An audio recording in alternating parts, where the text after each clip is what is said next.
Good evening. Day paper மொழித்திறன் முகாமைத்துவ சேவை உத்தியோகத்தர் தரம் 3க்கும் ஆட்சேர்ப்புக்குரிய திறந்த போட்டி பரீட்சை இந்த வருஷத்தில் நடக்கிற 2வது போட்டி பரீட்சை இது. இதுல இந்த மாடல் பேப்பர்ல ஒரு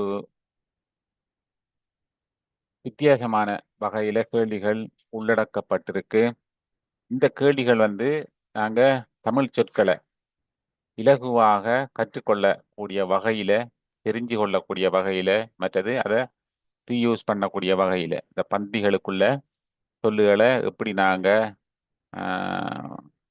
போட்டுக்கொள்றது, எந்தெந்த இடங்கள்ல எந்தெந்த சொற்கள் பொருந்தும், இந்த மாதிரி கூடுதலான விடயங்களை உள்ளடக்கிற மாதிரி தான் இந்த பேப்பர் இருக்குது. இது மட்டும் இல்லை, தொடர்ந்து வார கூடுதலான கிட்டத்தட்ட ஒரு 10-15 பேப்பருக்கு நாங்கள் இப்படித்தான பேப்பர் தான் பார்க்க போகிறோம். ஏன்னா அந்த அந்த விலகி, அதாவது அந்த பாஸ் பேப்பர்ல இருந்து கொஞ்சம் விலகி, ஏன்னா பாஸ் பேப்பருக்கு ஏற்ற மாதிரி கேள்விகளை நாங்கள் கடைசிலாம் பார்க்க போகிறோம். எக்ஸாமுக்கு கிட்டத்தட்ட தானே அதை பார்க்க போகிறோம். இப்போ நாங்கள் அந்த தமிழை ஒரு பேசிக்காக நாங்கள் என்னத்தை அறிஞ்சு கொள்ளணும். நாங்கள் அந்த அந்த மொழித்திறன் பேப்பரை ஆன்சர் பண்ணுறோம்னா எங்களுக்கு என்னென்ன அறிவு எங்களுக்கு தேவை. முத்தகருத்து, எதிர்கருத்து, சொல்லுகளுக்குரிய அர்த்தங்கள், ஒவ்வொரு சொல்லுக்கும் சில சில அர்த்தங்கள் இருக்கு, ஒவ்வொரு அர்த்தங்கள், அதை எந்தெந்த இடங்கள்ல நாங்கள் யூஸ் பண்றது, இதெல்லாம் படிக்கிறதுக்காக எங்களோட கேள்விகளை, ஒரு வித்தியாசமான கேள்விகளை நாங்கள் உட்சேர்த்த மாதிரி இப்ப பேப்பர்களை நாங்கள் தயாரிச்சிருக்கிறோம். இது முதலாவது பேப்பர், முதலாவது வகுப்பு. இந்த எங்கட மொழித்திறன், நுண்ணறிவு, ஆப்டிடியூட், இந்த இதுகளில் இந்த கிளாஸில் நீங்கள் ஜாயின் பண்ணணும் அப்படி சொன்னால் இதில் இருக்கிற ஃபோன் நம்பரோட கண்டெக்ட் பண்ணி நீங்கள் ஜாயின் பண்ணி கொள்ளலாம். ஜாயின் பண்ணுறதால என்னன்னு சொன்னால் இதுக்குரிய பிடிஎஃப் உங்களுக்கு கிடைக்கும். இதுக்குரிய இந்த பேப்பருக்குரிய பிடிஎஃப், ஆன்சர் இதெல்லாம் கிடைக்கும். மற்றது எல்லா கிளாஸுக்குரிய வீடியோவும் வராது. ஒரு மிக முக்கியமான ஒரு சில இதுகள் மட்டும்தான் வருமே தவிர எல்லா பேப்பர்களும் இந்த வீடியோகளுக்கு வராது. இது ஃபஸ்ட்டாக நாங்கள் ஸ்டார்ட் பண்ண கிளாஸ்ன்றபடியாக நாங்கள் இதை ஒரு எல்லாரும் வரைஞ்சி கொள்றதுக்காக போட்டு விடுறோம். ஏன்னா தெரியாத தெரியாத ஸ்டூடெண்ட் இருந்தீங்கன்னா நீங்கள் ஜாயின் பண்ணுங்க. என்னன்னு சொன்னால் திடீரென்று போய் எக்ஸாம் எழுத இயலாது. கொஞ்சம் அந்த மீட்டல்கள் கூட இருந்தால் மட்டும்தான் எழுதலாம். ஏனென்றுனா எல்லாருக்கும் விட தெரியும். இந்த கேள்விகள் 90 விதமான ஸ்டூடெண்ட்டுக்கு தெரியும், விடை தெரியும். ஆனால் நாங்கள் அதை விரைவாக விரைவாக எழுதக்கூடிய ஒரு டெக்னிக்கை தான் நாங்கள் படிக்க போகிறோம். இப்போ ஒரு சிலர் இப்போ 50 கேள்விகள் தரப்பட்ட பேப்பர்ன்னு சொன்னால் அவங்களுக்கு 45 கேள்விகளுக்கு சரியான விட எழுதக்கூடிய டேலண்ட் இருக்கும், திறன் இருக்கும். மற்றாக்களுக்கும் இருக்கும். ஆனால் அதை ஒவ்வொரு கேள்விக்கும் கூடிய நேரங்கள் எடுக்கிறதால அவங்களுக்கு 40 கேள்விகளுக்கு விடை எழுதக்கூடிய மாதிரி இருக்கும். அடுத்தது 35 கேள்விகளுக்கு விடை எழுதக்கூடிய மாதிரி இருக்கும்.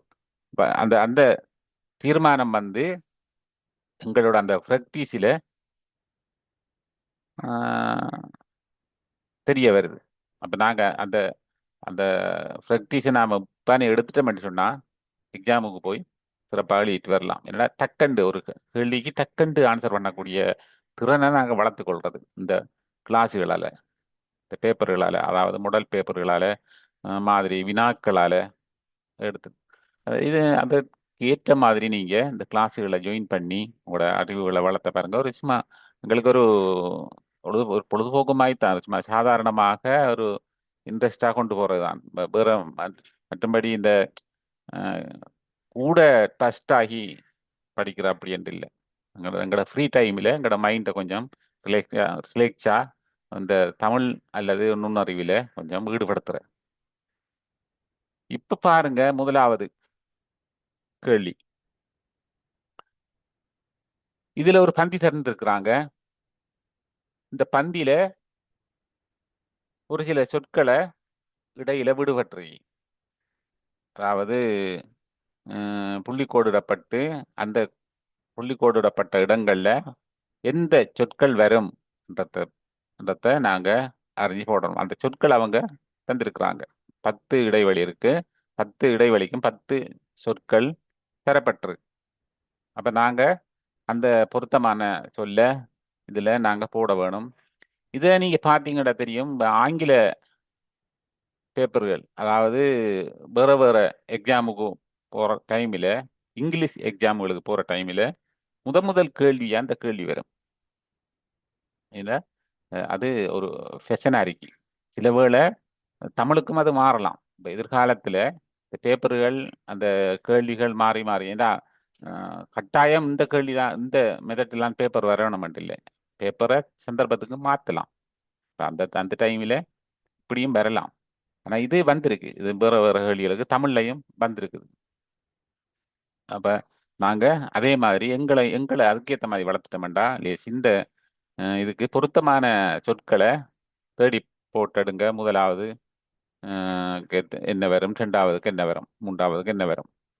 இதுக்கு நீங்க பாத்தீங்க அப்படின்னா நான் இது மற்றது இந்த வித்தியாசமான, அதாவது வேறுபாடு இருக்கிற சொல்ல, அதாவது பிழையான பிழையான எழுத்து பிழைகள், பிழையான இலக்கண பிழைகள், அந்த அப்படியான சொற்களை கண்டுபிடிக்கிறது தான் அந்த ரெண்டாவது. மூன்றாவது இந்த மாதிரி அகரவரிசை ஒழுங்கும். அடுத்தது 4 சொற்கள்ல வேறுபட்ட அர்த்தத்தை கொண்டு வர சொல். இந்த மாதிரி எல்லாம் இந்த கேள்விகள் அமைக்கப்பட்டிருக்கு. இந்த கேள்விகளை பார்ப்போம், என்னென்ன ஆன்சர் வருதுன்னு பார்ப்போம்.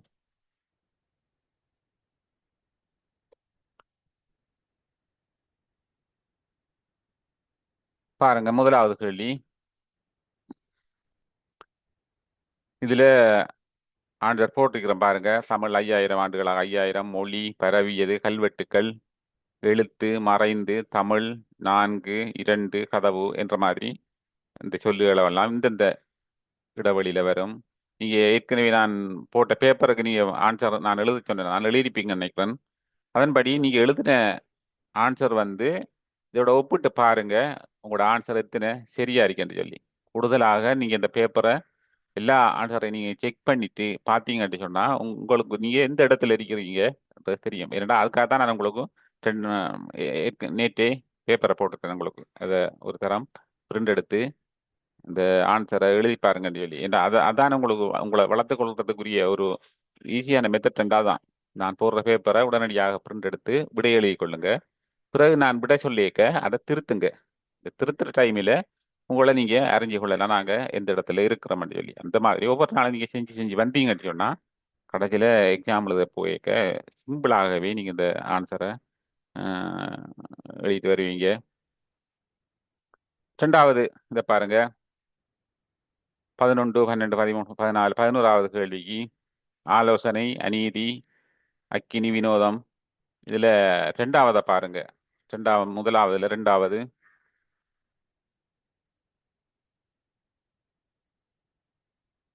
இந்த அநீதி என்றது கொஞ்சம் பிரச்சனையா கிடக்கு. அடுத்தது இணக்கம், நறுக்கு, கொள்கை, பண்ணை. இந்த பண்ணை பிழையா இருக்குது. அடுத்தது பயணம், பயணம் பிழையா இருக்குது. அடுத்தது கேளிக்கை, மேய்ப்பெண், அபத்துரு, அபத்துரு இது பிழையா இருக்குது. பாருங்க, செக் பண்ணிக்கொள்ளுங்க. அடுத்த கேள்வியை பாருங்க. இதுல மார்க் பண்ணி வச்சிருக்கேன். கடினம், கட்டம், பட்டியல், மாதரம். இது இதுக்கு அகர வரிசை ஒழுங்கும் நான் இதுக்கு முதல், அதாவது கடந்த மேயில நடந்த எக்ஸாமுக்கும் நான் அந்த வீடியோவை நான் இதுக்கு முதல் போட்டிருக்கிறேன். அந்த வீடியோவை நீங்க பாருங்க. அந்த வீடியோவை பாருங்க. அந்த வீடியோவில் இல்லை, அந்த உங்களுக்கு தேடி கண்டுபிடிக்கிற கஷ்டமா இருந்தா கமெண்ட் பண்ணுங்க, நான் அதை போட்டு விடுறேன் அந்த வீடியோ லிங்க். ஏண்டா அதுல அந்த இதுகள் முழுதாக தரப்பட்டிருக்கு. அந்த அகரவரிசை ஒழுங்கும், அகரவரிசை ஒழுங்கு இருக்கு. அதுலயும் இல்லாம உங்களுக்கு தேவைன்னு சொன்னா நெட்டில் தேடி எடுக்கலாம், அல்லது பாடப்புத்தகங்கள்ல இருந்து அந்த அகர வரிசை ஒழுங்க எடுக்கலாம். எடுத்தீங்கன்னு சொன்னா இந்த சொற்களுக்கு இந்த கானா முதல் இருக்குதா, பானா முதல் இருக்குதா, மாவண்ணா முதல் இருக்குதா, எந்தெந்த இடத்துல இருக்குது, எந்தெந்த ஓர்டருக்கு வருமன்றதை அதில் நீங்கள் அறிஞ்சு கொள்ளலாம். அதை பார்த்தீங்கன்னு சொன்னா இந்த ஆன்சரை சிம்பிளா மார்க் பண்ணிட்டு வரலாம். 15, 16, 17, 18 நீங்க போட்ட மார்க்ஸ்களை ஆன்சர்களை செக் பண்ணி கொள்ளுங்க.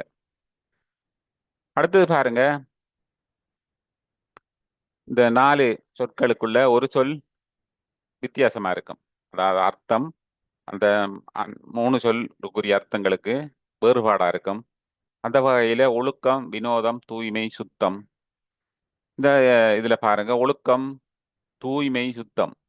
நாங்க வளமையா அந்த நம்மட அன்றாட வாழ்க்கையில நாங்க கதை கேட்க ஒழுக்கமான பையன், ஒழுக்கமான உள்ள அந்த மாதிரி எல்லாம் ஒரு ஒரு ஒரு குழந்தையை பத்தி ஒரு ஒரு நண்பனை பத்தி நாங்க சொல்லியிருக்க ஒழுக்கமான மனுஷன், தூய்மையான ஒரு ஆள், ஒரு நபர், இல்ல சுத்தமான ஒரு ஒரு நடவடிக்கை இருக்கிற அவர்கிட்ட என்ற மாதிரி எல்லாம் சொல்லும். அது அந்த அந்த அந்த மூணும் ஒரு ஒரு ஒழுக்கம், அந்த ஒரு மிக நல்ல ஒரு பழக்க வழக்கத்தை சொல்ற மாதிரி ஒரு அர்த்தத்தை கொண்டு வருது.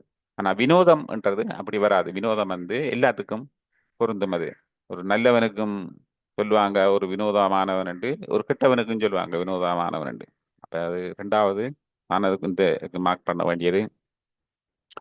அடுத்தது கருத்து, முரண், முரட்டு, கடுமை, பிடிவாதம். இதுல பாருங்க, முதலாவது கருத்து வித்தியாசமா இருக்கும். மற்ற மூன்றும் கிட்டத்தட்ட ஓரளவு ஒரே அர்த்தத்தை கொண்டு வரும். அதே மாதிரி ஜனநாயகம், சர்வாதிகாரம், குடியரசு, இது மூன்றும் ஒரே அர்த்தத்தை கொண்டு வரும். விடுதலை அது வராது, மூன்றாவது விடையா இருக்கும். அடுத்தது 22வது கேள்வியை பாருங்க, கோடை, பகல், குளிர், வெப்பம். இது அந்த என்ன என்ன சொல்ற கிளைமேட்டை நாங்க சொல்றது. கோடை, குளிர், வெப்பம் எல்லாம் ஒரு கிளைமேட், அந்தந்த காலத்துக்கு ஏற்ற மாதிரி சொல்றது. பகல் இதுக்கு இந்த 4 சொல்லிலையும் ஒரு வித்தியாசமான சொல் இரண்டாவது விடைய அதுக்கு மார்க் பண்ணலாம். அடுத்த கேள்வியை பாருங்க, வட இந்தியாவின் சிந்து நதி பாயும் நிலப்பகுதி. இது சிந்து வழி என்று சொல்றது.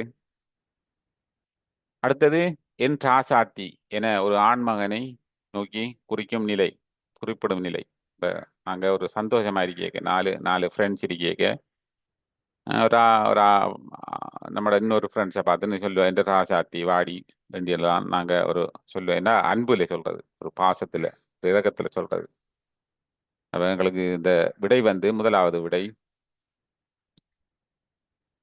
அடுத்தது செம்மை, வெண்மை, கோபம் ஆகியவற்றை குறிக்கும் பெயர் சொல். இந்த பெயர் சொல்ல பாருங்க, செம்மை, வெண்மை, கோபம். கோபம் என்றா என்ன ஒரு குணம். அவர் வெண்மை என்றியோன்னா அதுவும் ஒரு குணம். அவற்றில் இருக்கிற ஒரு குணம், வெண்மையான உடம்பு, அவற்றை நிறம் வெள்ளை, இப்படியெல்லாம் ஒரு குணம்.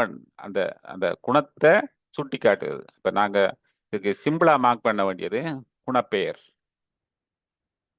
அடுத்தது இணைப்பிடை சொற்களாக கருதப்படக்கூடியவை. இணைப்பிடை சொற்களாக சொன்னா 2 வசனங்களை இணைக்கிறதுக்கு நாங்க பாவிக்கிற சொல்லுகள் கூடுதலாக. அந்த சொல் பாருங்க, அல்லது நாலாவது இது நாங்க அடுத்தடுத்த வசனங்கள்ல நாங்க படிக்கக்குள்ள இதை சிம்பிளாக நாங்க படுத்தி வரலாம். அடுத்தது பாருங்க, தடித்த எழுத்தில் சொல்லப்பட்ட சொல்ல நாங்க அர்த்தத்தை கண்டுபிடிக்கிறது, அல்லது அதுக்குரிய புத்தகத்தை சொல்ல நாங்க கண்டுபிடிக்கிறது. 27ஆம் கேள்வி, எந்த ஒரு மொழியினையும் கற்றுக்கொள்வதற்கு டிக்ஷனரி அவசியமாகின்றது. டிக்ஷனரி என்று சொன்ன என்னத்தை சொல்றது, அகராதியை சொல்றது. அகராதியைத்தான் டிக்ஷனரி என்று சொல்றது. அடுத்தது வியாபாரத்துறையிலே தான் முதலில் விளம்பரம் என்பது ஆரம்பிக்கப்பட்டது. இந்த விளம்பரம் என்றதுக்கு ஒரு அர்த்தம் கொண்டு வர ஒரு சொல் சொன்னா இந்த விளம்பல் என்றுதான் சரியாகும். மற்றது மூன்றும் பிழையானது. அடுத்தது பாருங்க, ஒரு மனிதனுக்கு சிரஞ்சீவி பகைமை கிடைப்பதானது அவனது உடல் ஆரோக்கியத்தை சீராக கடைபிடித்தலிலிருந்து டீனா வரும். எங்கட அந்த பேப்பர்ல, அதாவது ஒரிஜினல் பேப்பர்ல டீனா இருக்கும்னு நினைக்கிறேன்.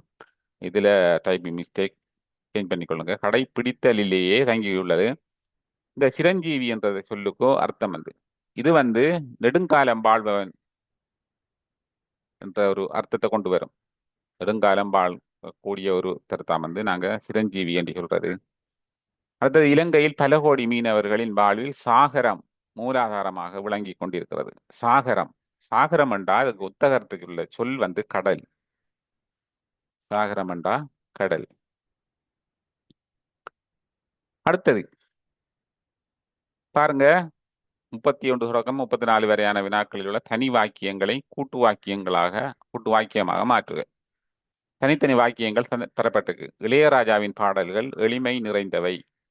இளையராஜாவின் பாடல்கள் இனிமை நிறைந்தவை. இதை இதை நாங்க சேர்த்து எழுத வேணும். சேர்த்து எழுதினா அது கூட்டு வாக்கியமாக மாறிடும். என்ன செய்யறோம்? இளையராஜாவின் பாடல்கள் எளிமையும் இனிமையும் நிறைந்தவை. ஒரு வாக்கியம், கூட்டு வாக்கியம்.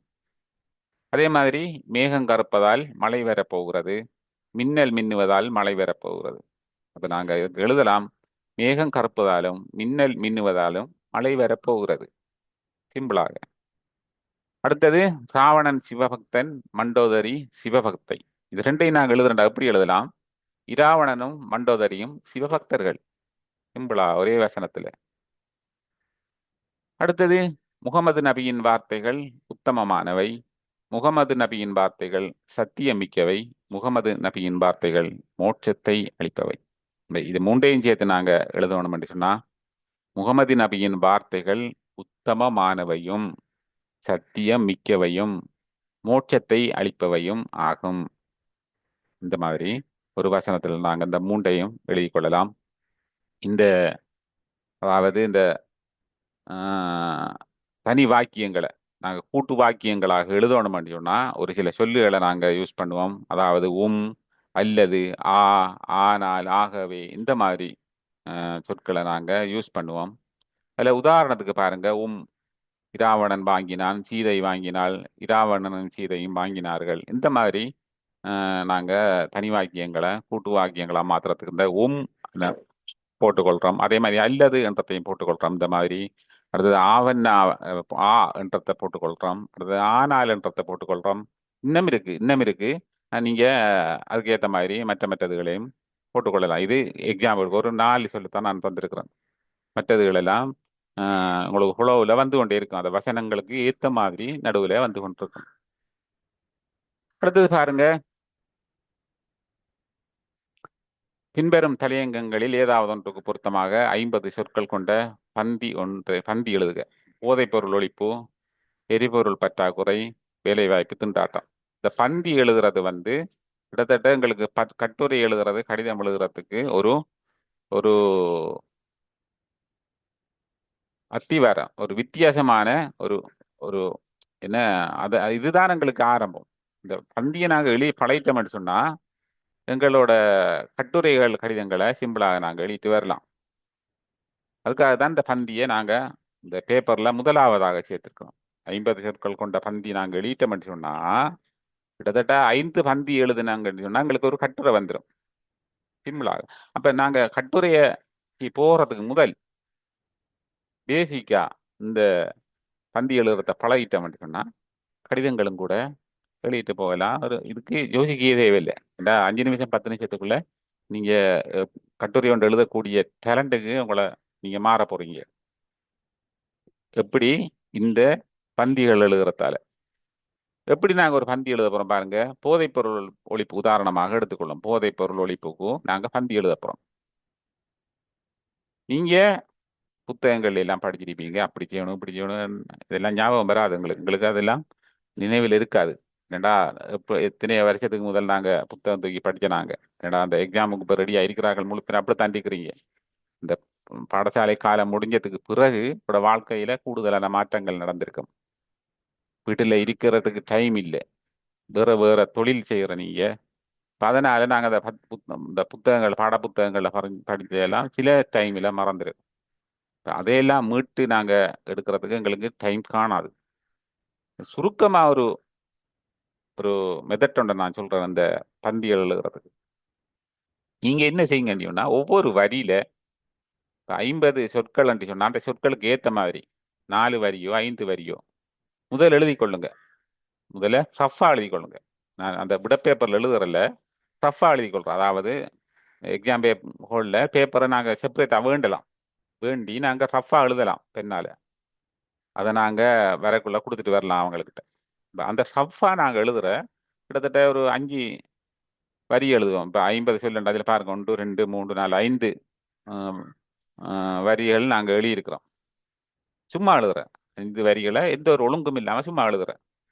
பாருங்க, போதைப்பொருள் ஒழிப்புன்றதுக்குள்ள தற்பொழுது போதைப்பொருள் பாவனையானது இளம் வயதினரிடையே பரவியுள்ள ஆபத்தான பழக்கமாகும்.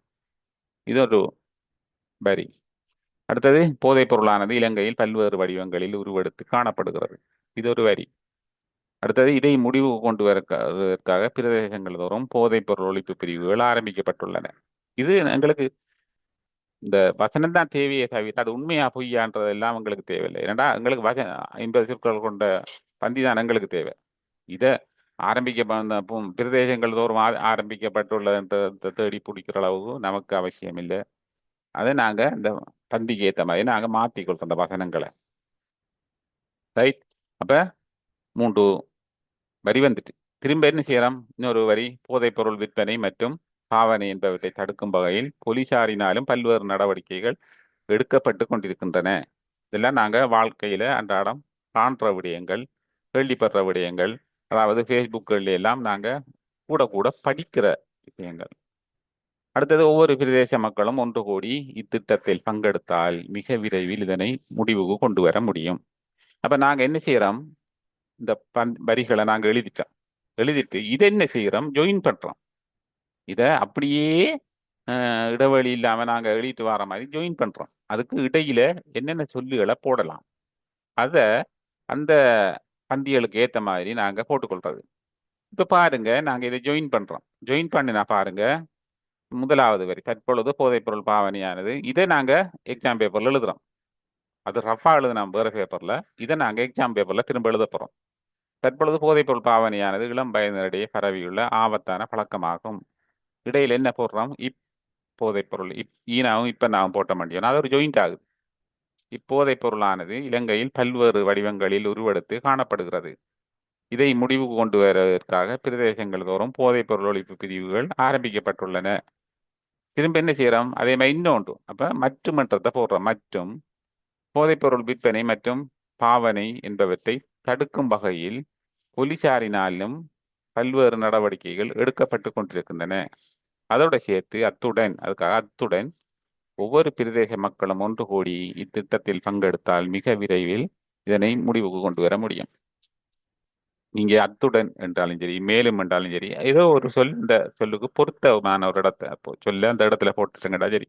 அப்ப இதுல 3 சொற்கள் ஒரு இணைக்கிறதுக்கு எங்களுக்கு தேவைப்படுது. இப்போ இணைக்கிட்ட மட்டும் சொன்னா இது இப்ப ஒரு பந்தியா மாறிட்டோம். உங்களுக்கு அழகான ஒரு பந்தி எப்படி சிம்பிளா எழுதிட்டோம் பாருங்க. இது மாதிரி ஒரு 5 பந்தி எழுதினீங்கன்னு சொன்னா உங்களுக்கு ஒரு கட்டுரை எழுதிடும். இது பந்திகள் எழுதுற மெத்தட். சிம்பிளா நாங்க ஒரு பந்தியை எப்படி எழுத போறோம். இதை பார்த்தீங்கன்னு சொன்னா உங்களுக்கு பந்தி எழுதுற பயமே இல்லாம போயிட்டு. ஒரு பந்தி எழுதிட்டீங்கன்னு சொன்னா பிறகு கட்டுரை எழுதுற பயமே இல்லாம போயிட்டு. அடுத்தது, கடிதம். கடிதம் ஒன்று எழுதுறது 150 சொற்களுக்குள்ள ஒரு கடிதம் ஒன்றும் எழுத சொல்லிக்கிறாங்க. இந்த கடிதத்தை நாங்க எப்படி எழுத போறோம்? இதான் மெத்தட். இந்த கடிதம் எழுதுற மெத்தட் 1 2 3 4 5 என்று இதுல போட்டிருக்கி. இந்த 1 2 3 4 5க்கு என்ன? முதலாவது எழுதுபவர், அதாவது நான் எழுதுறேன் என்கிட்ட பேர், நீங்க எழுதுறீங்கன்னா உங்களோட பேர், முகவரி. அடுத்தது, இரண்டாவது பெற்றுக்கொள்றார், யாருக்கு இந்த கடிதம் நாங்க அனுப்புறோம் அதை போடுறது. விழிப்பு வேண்டியன்னா கணம், ஐயா, அம்மணி இப்படியான சொற்களை தான் விழிப்பு வேண்டி சொல்றது. அந்த 3ஆவதா போட்டுக்கொள்றது. 4ஆவது என்ன? ஹெடிங். 4ஆவது நல்ல பொருத்தமான ஒரு தலைப்பொண்டு போட்டுக்கொள்றது. 5ஆவதுக்கு செய்தி, விடயம், உள்ளடக்கம். 6ஆவது முடிக்கிறது. 7ஆவது சைன்.